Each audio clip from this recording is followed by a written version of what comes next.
Les gars, il fait hyper froid actuellement au Brésil. Et voilà, je me suis dit que j'allais faire cette vidéo pour discuter avec vous sur un sujet dont on ne parle peu à la télé, surtout en France, lorsqu'on parle du Brésil. C'est le froid et l'hiver du Brésil. Aujourd'hui, aux infos brésiliennes, au mois de mai. Principalmente pode ser o dia mais frio do ano.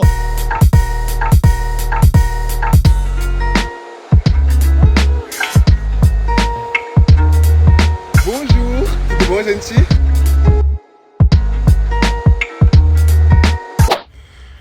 Bon ben voilà, hyper courte vidéo, faut que j'arrête de dire le mot hyper. Voilà, courte vidéo juste pour vous dire qu'actuellement il fait froid au Brésil. Et en fait je voulais faire cette vidéo parce que moi j'habite ici maintenant depuis quelques années. Et c'est quelque chose qui me frappe toujours, comment l'hiver ici est froid. Mais je vais nuancer mes propos et je vais vous expliquer pourquoi on sent cet hiver encore plus fort ici. Parce que c'est vrai qu'on est habitué à des températures genre, je sais pas, des fois des 0 degrés en France, des moins 5 et tous les hivers genre les plus froids. Enfin genre on est habitué à vraiment des températures froides. Sauf qu'ici, l'hiver, on le vit vraiment mal au Brésil. Mais je vais vous expliquer pourquoi. Et pourquoi j'ai décidé de faire cette vidéo là tout de suite. Parce que je regardais en fait les infos. Et ils sont en train de dire qu'il fait actuellement 5 degrés à Sao Paulo. Et que ça fait du coup depuis 30 ans qu'on n'a pas eu cette température là actuellement en mai. En fait, vous vous rendez peut-être pas compte, mais le pire, c'est le vent ici, en fait. On a du vent qui est vraiment, je sais pas, là, peut-être en filmant comme ça, on se rend pas compte, mais il y a un vent qui est vraiment genre, et vraiment, ouais, ouais. Voilà, les gars, il est 8h du matin. Bon, vous allez commencer à m'insulter en mode, ouais, pourquoi t'es sans t-shirt et tout? C'est parce que vraiment, en fait, au Brésil, je suis habitué à dormir sans t-shirt. Il fait tellement tout le temps beau, tout le temps chaud et tout, que j'ai perdu cette habitude de dormir avec t-shirt et tout. Mais voilà, c'est une petite parenthèse. Là, je vais me mettre à mettre des pulls et tout parce que voilà, il fait vraiment très froid. Mais en fait, pourquoi j'ai décidé de faire cette vidéo, il est 8h du matin, c'est parce que je regardais les infos actuellement. Et vraiment, on ne parle que de ça à la télé. Il fait hyper froid. Actuellement, là, il fait 5 degrés à Sao Paulo. Et comme je le disais dans l'introduction, ça fait depuis 1990, ils l'ont dit à la télé, qu'ils n'avaient pas enregistré cette température actuellement dans des villes comme Sao Paulo. Pour eux, c'est un choc. Et j'ai décidé de faire cette vidéo-là spontanément parce qu'en fait, je me suis toujours promis de créer cette chaîne pour parler du vrai Brésil, des choses qu'on ne montre pas à la télé. Je sais qu'il y a des gens qui préparent un échange universitaire bientôt au Brésil. Je sais qu'il y a des gens qui planifient de voyager au Brésil, je sais pas, en juillet, août. Je sais pas là si vous entendez le vent actuellement.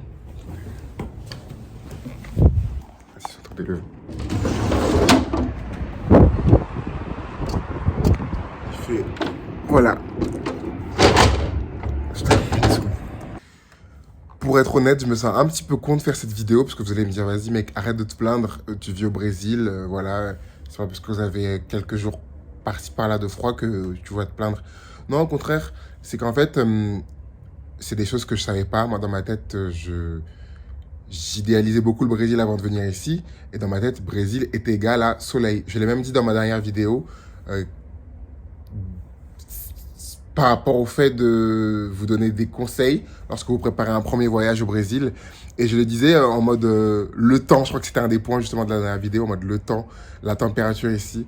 Je disais faites attention parce que les hémisphères sont inversés en fait avec l'Europe. C'est-à-dire que lorsque nous, on est ici en décembre, janvier, février, c'est l'été maximal ici, c'est-à-dire qu'il fait chaud, mais genre, les températures, t'as peur, genre, je sais pas, dans les 35, etc. degrés facile.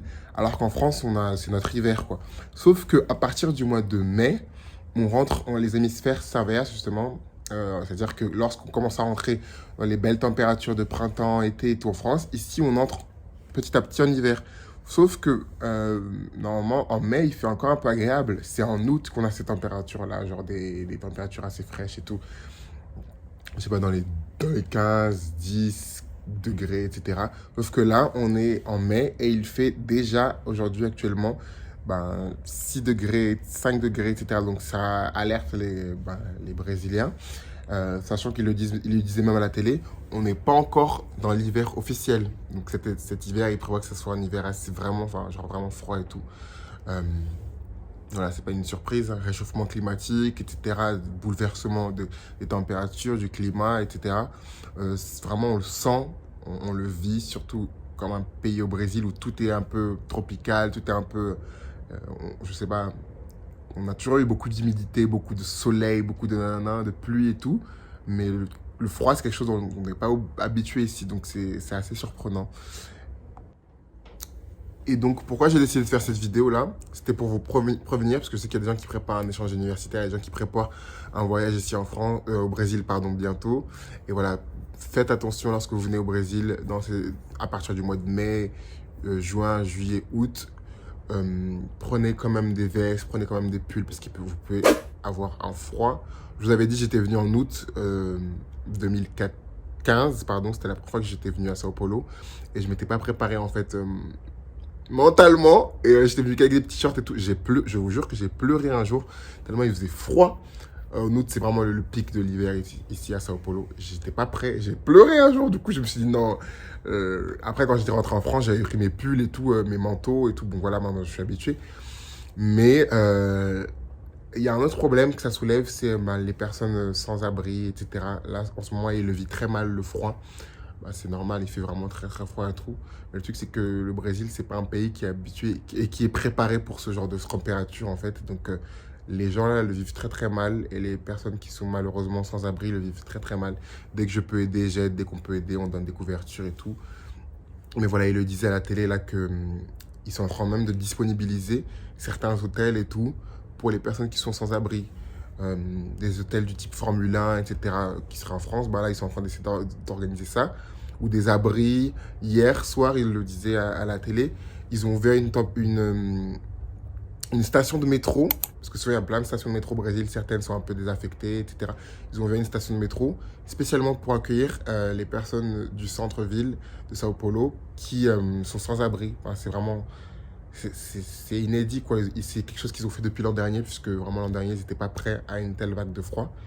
Sauf que pourquoi je fais cette vidéo, c'est que ça me surprend de plus en plus de voir un Brésil, peut-être dû au changement climatique, qui est de plus en plus température extrême. C'est-à-dire que quand il fait chaud, vraiment, je me souviens qu'en février, je sais pas si vous voyez mes vidéos là. Ah bah non, j'avais pas filmé, pardon. J'étais en sueur sur Instagram cet été. Genre, j'étais en sueur. Et là, je me retrouve en mode, il fait froid, froid, froid. Genre, lève GRC et tout. Donc voilà, on a vraiment des températures qui sont de plus en plus extrêmes. Et dû à la déforestation aussi de l'Amazonie, changement climatique, etc. On le sent de plus en plus, ces chamboulements climatiques, quoi, tu vois, et de température. Et dernier point que je voulais dire aussi, voilà, je nuance mon propos, sachez-le, dans le sens où j'ai fait peut-être un titre un peu en mode « Il fait froid au Brésil, 5 degrés à Sao Paulo ». Là, je parle bien de Sao Paulo. C'est-à-dire que hier, j'étais à Ubatuba, dans mon autre maison, qui est à 3 heures d'ici. Du coup, c'est le littoral de Sao Paulo. Mais à Ubatuba, ils ont un peu leur microclimat. C'est-à-dire qu'ils ont vraiment des fois... Là, actuellement, là, à Ubatuba, il y a soleil. Je sais pas, je vais mettre une vidéo de quand moi j'étais moi hier. Il faisait beau, genre. Donc ça qui est drôle, c'est que je préfère faire cette vidéo pour vous prévenir que si vous venez à Sao Paulo, si vous venez dans certaines villes de l'intérieur de Sao Paulo, certaines villes dans le sud du Brésil, etc., vous pouvez vraiment être choqué par le froid, genre Curitiba, Rio Grande do Sul, etc. Mais certaines autres villes comme Bahia, Rio de Janeiro, Kinosuke, vous aurez peut-être pas autant froid que ça, parce que certaines villes, il fait tout le temps beau, Manaus, il fait chaud toute l'année, etc., en Amazonie. Mais prenez quand même, en allant au Brésil, un pull. C'est tout, en fait, j'ai fait cette vidéo juste pour ça. Bisous.